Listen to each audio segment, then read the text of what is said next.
Greetings, fellow Earthlings, and welcome to this tiny garage. Be nice.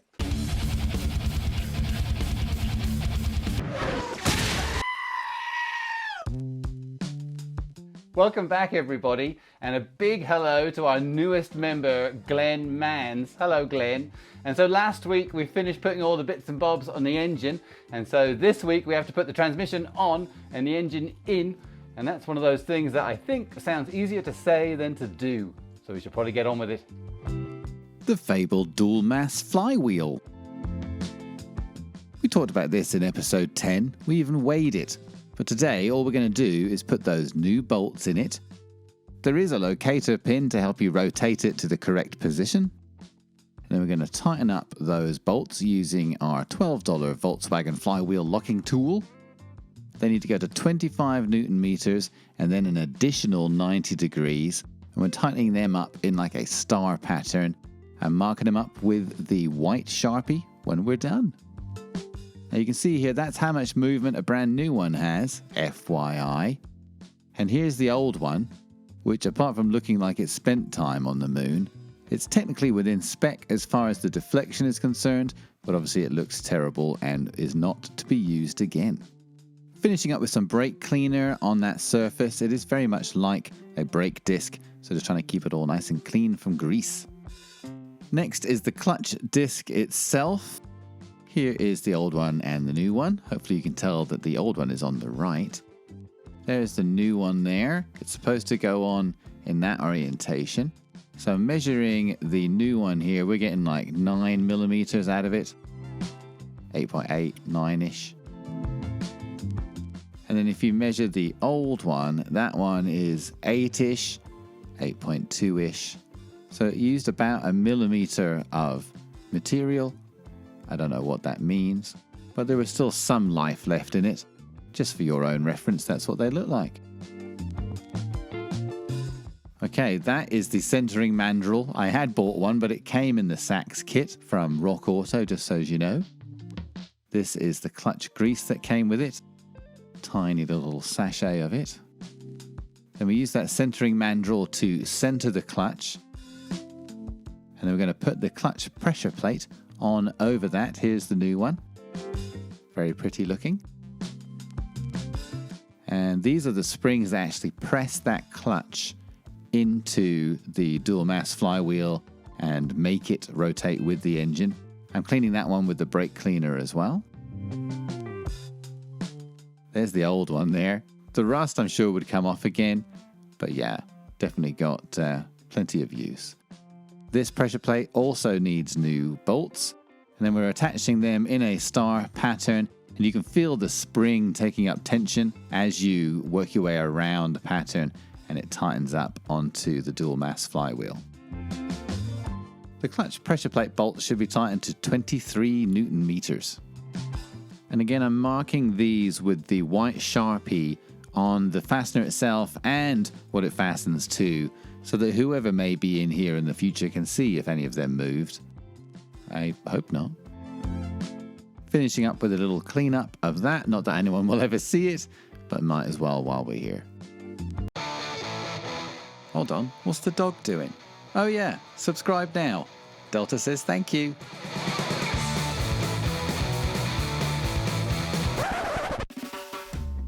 Now that we have a way of locking the flywheel, we can finally tighten the crankshaft pulley. 60 Newton meters is what I'm going to do. I've also heard of 50 Newton meters plus 90 degrees. Take your pick. The clutch release lever next. There's the old one, looking pretty old. And it has that spring that we have to transfer to the new one. And this also, I got it, but it turns out for some reason it's not part of this particular car, so I don't need that. It was only like $4, so I don't really care. That's the release bearing there, and that just pops out as easy as that. Now have a listen to the old one.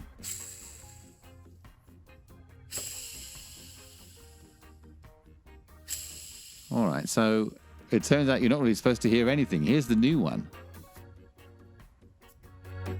So it doesn't make any noise because it won't spin. It's just this super smooth kind of fluid feeling bearing. big difference there. This is the new release arm. And then we're going to take out that old spring using a hammer. I don't know how you're supposed to do it, but that worked very well indeed. And then cleaned it up a little bit and attaching that in the same manner to the new release arm. And that spring is what goes over that pivot point that you can see in the back. Then we're going to clip in the new release bearing. Really is as simple as that. And that gives it a little bit of space to sort of jiggle around. And then a bit more of that grease on the splines and the tube, that part in the back is called. Some on the pivot as well.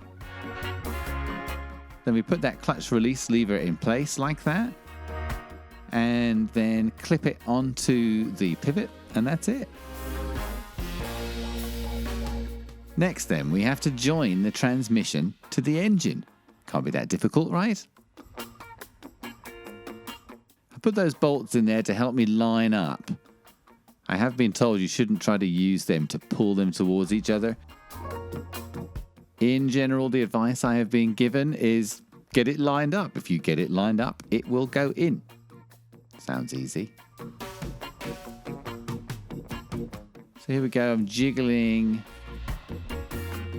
putting different things underneath the transmission to stop it rotating. You see it rotated over to the left a little bit there.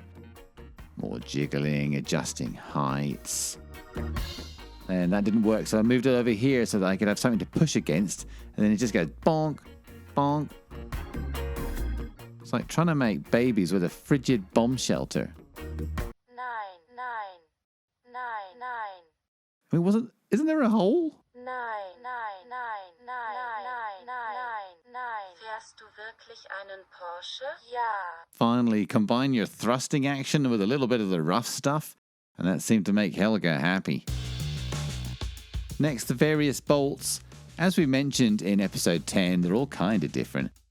In the end, what you really need to know is all the relatively normal looking ones with the 16mm heads should be tightened to 85 Newton meters. And then the weird ones, which is the triple square on the passenger side and the 15mm nut and bolt combo on the driver's side, those are all 45 Newton meters. While we have such easy access to everything, I wanted to check this transmission plug here, cleaned it up a little bit, some WD-40 to help get it off. But, oh my crikey, that thing did not want to move. I brought in flames. And about 30 seconds of that was all it took. I came back in with that Allen wrench and hey, it just popped off. Now looking inside, you're supposed to be able to touch it with your finger. We should see some there, but we can't. For now, 75W90. I know a lot of you would be thinking, hey, you're going to put some fancy Motul stuff in there. And I am. But until we know the engine works, for now, I'm just going to make sure we have some juice in there. 25 Newton meters, we're done. Next then, this has to happen. We need a new transmission mount. Some WD-40 for whatever help it might give us. Let's have a look at where we're at. Oh my gosh, okay, that's fairly obvious. I'm going to stick my fingers in there in case you can't tell. Those two huge rips each side, so yes, it's bad. I'd like to send a big thank you to subscriber Ricardo Baptista in Florida for sending me this fancy tool that he had custom made that is perfect for replacing these transmission mounts. If you're wondering why I'm drawing two green lines with the world's worst permanent marker, suspend your disbelief for a minute. All will be revealed. Now this is the contraption. As you see it work here, especially in high speed, you'll totally get what's going on. We're using this tool's super strength to pull that rubber mount out on the driver's side. And then we're going to install it from the passenger side because that side has a bevel on it to allow for easier installation. Now I know that because Ricardo sent me pages of detailed instructions with photographs. Thank you, Ricardo.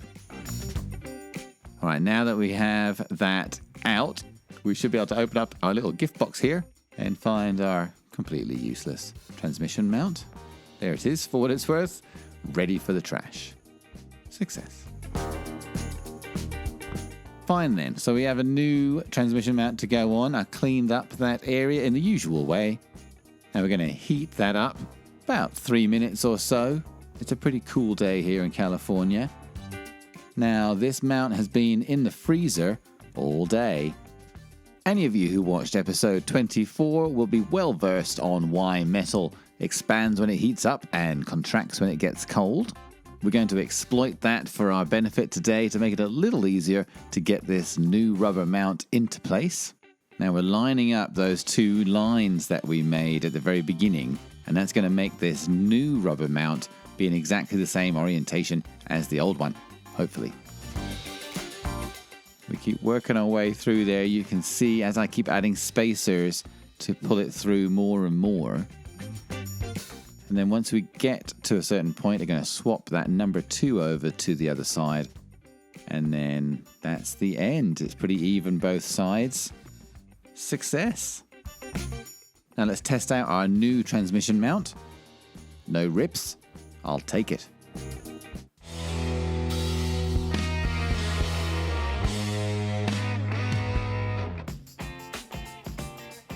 These cars have a transaxle, meaning that it's a differential, right there, you're looking at it, joined to the transmission, which is like the cleaner bit in the front there.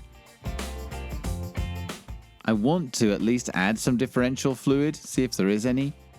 I tried every single socket I have, including the fabled triple square, and nothing fits. So I don't know if it is rounded out or if it's some exotic kind of socket that I haven't come across yet. We have bigger fish to fry for now, so we're going to move on. Here's an example of those fish. The clutch slave cylinder was all right about 6 months ago. Now it's not as a whole. Oh my gosh, don't do that. So yeah, I guess I can't get away without a new slave cylinder. Now the rear engine carrier. There's the old one. And thanks to Oz at Prime BMW Parts, thank you guys. I have a new old stock NOS rear engine carrier. Now these clips here aren't on the new old one, so I have to swap them over. A couple of 10 mils on there. Now that's why I'm swapping it. That damage there, which I believe is from the engine hanging so low, from the engine mounts being worn. So just 10 Newton meters on these little clips. That's how the rear engine carrier fits on. 4 main bolts. That bracket I'm putting on there is what bolts the exhaust on. 46 Newton meters on these 4 bolts. The rear engine carrier is what bolts onto the 2 engine mounts.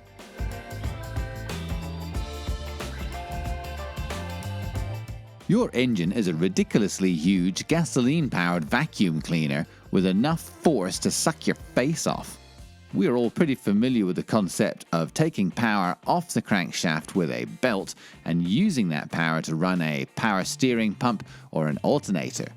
But you can also use that tremendous sucking force to do other kinds of work, like this fuel pressure regulator that is connected via vacuum line directly to the intake distributor. This simple system ensures that as you ask your engine for more power, it has the fuel it needs to make it. After playing with the vacuum system last week, I bought this kit, which is all the pipes you need and the elbows and bits and pieces. And this is why. Demonstration, yeah. And so, yeah, those new pipes feel sort of nice and lithe and rubbery. So I replaced all of them. Little tip there is using that hose removal spike is a great way to make those vacuum hoses round again after you've cut them. The brake booster vacuum line, there it is. It got broken. I've no idea how it got broken. Hi. We do have to fix it though, and this is one of those things. I could have got it from Germany, but then they didn't have it, blah, blah, blah. So I decided just to get a pipe and replace it. I'm taking off the fitting from the broken pipe. That's it. It's aluminum. Cleaning it up with the usual things. And it looks a lot nicer. There we go. Lovely. put that onto my new pipe. And then taking off the other end there, just cleaning off the broken piece of plastic. I don't want to mar that metal fitting. Some gentle dremeling. So a few frustrating minutes later, I was able to pull that guy off. And clean that up a little bit as well. Put my new pipe onto there. And that's it. Done. The fuel filter. I did wonder to myself, how is it I've taken out the engine and the transmission and I've never come across the fuel filter? Now I know. Okay, those 2 bolts I just took off, don't bother, you don't have to take them off. I'm using that 7mm to loosen a large hose clamp around the fuel filter. That one clip at the front there, you do want to take that off, that little white button will help you get that off. I did get a bunch of gasoline up my armpit, so be careful of that. Now here I'm looking in from where the transmission would be at the back of the car. How are you supposed to find this thing? So then pulling off that, I guess it's a grounding cable, and then undoing the other side of the connection that goes to the engine. Again, just pushing that little white button that's on it and it popped off. And then I don't really know how you're supposed to do it, but you push it this way and I'm pulling it out by where the transmission would be. But how you're supposed to do this with the engine in the car, I have no idea. Hans, we will hide the filter here. Oh no, Hans, they will have to take it to the dealer. All right, that's it out. That little metal band there is really what holds the fuel filter in place. I took it off and put it on the filter. That's probably not a good idea. I don't know. You could try either way. And once you tighten up that band, it tightens up the filter onto a little molded plastic piece that all those pipes are attached to that you could see underneath. All right, now it's more or less in place. I'm tightening up that band that goes around it a little bit to give me something to push against. And then connecting the out that goes to the engine there, it just clicked into place. Then taking that, I guess a ground wire, clicking that into place. Then back underneath here, putting the feed that I guess comes from the fuel tank in the front on there. Then putting those bolts back on, but again, that's a red herring. You don't have to take them off. Maybe you do, but I didn't need to because I have the engine out. And then just doing a final tighten on the metal band that goes around the fuel filter. This is from episode 9, when we got the engine out finally. There's a little before and after. Certainly cleaner. On the inside is really the big difference. There's a lot of things much nicer on the inside. During its lifetime, this car did have a professional engine cleaning at the Porsche dealer, so it would have been worse. Here we're coming in on the passenger side of the transmission. That cleaner part in the front is actually the transmission, and we know now that the rear part is the differential. And now, looking a lot cleaner, the transmission I didn't really do much, just brushed it off really. Here is bank 2, substantially less oily. You can tell that there's different colours of metal there. And we can see our Exxon Valdez on bank 2. Now that I know a little bit more, I think that oil was coming out of the lower vent pipe at the distributor piece. There's the 2 main connectors for the wiring harness. Coming around to the front of the engine here. I do have an underdrive pulley that I got from TuneRS Motorsports, but for now we're going to run stock and then have some fun with that later. Coming around here to bank 1. The main difference on bank 1, of course, is that blue oil pipe, which is for our fancy pants direct oil feed IMS system that we got from TuneRS Motorsports in Florida as well. And then moving around to the front here, we have our new transmission mount. I just cleaned up those rubber pieces. This is all of our tools and the parts that are ready to go on, our rear subframe and the transmission braces with the blue thread locker and all the bolts and such. All right, this is it. The car is not as high up as it could be. It's reasonably close to its highest limit, but my plan is to get it sort of close and then lower the car onto the engine a little bit as well, kind of between those two to give me some choices. Now in this case, I had to put this transmission brace on after the engine was kind of in a little bit. If you were on a 2-post lift or something like that, you could put this on before you even started putting it into the car.